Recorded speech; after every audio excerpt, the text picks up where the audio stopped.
Chief justice کے عہدے کے لیے نامزد جسٹس ضیاء خان آفریدی آئین و قانون کی حکمرانی اور پارلیمنٹ کی بالادستی کو مقدم سمجھے جانے والے جج ہیں۔ جسٹس آفریدی کو اصول پسند اور آئین پر چلنے والا جج مانا جاتا ہے۔ ایک نظر جسٹس ضیاء خان آفریدی کی زندگی پر ڈالتے ہیں۔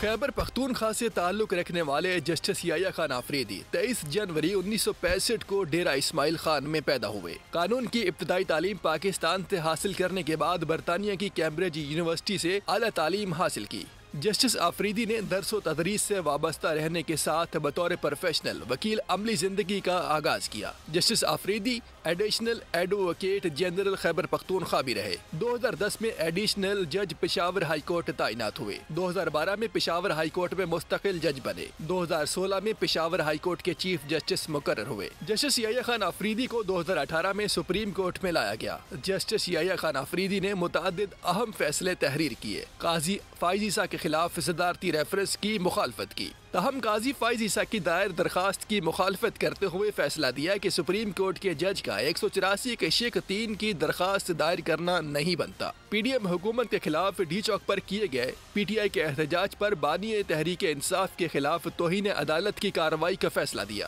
جسٹس ضیاء خان آفریدی نے تاحیات نااہلی ختم کرنے کے فیصلے کی بھی مخالفت کی۔ جسٹس آفریدی نے فوجی عدالتوں میں سویلین کے ٹرائل کی بھی مخالفت کی۔ انہوں نے ریکوڈک پروجیکٹ سے متعلق بینچ میں صدارتی ریفرنس پر رائے دینے میں محتاط طریقہ اختیار کرنے کی تجویز دی تھی۔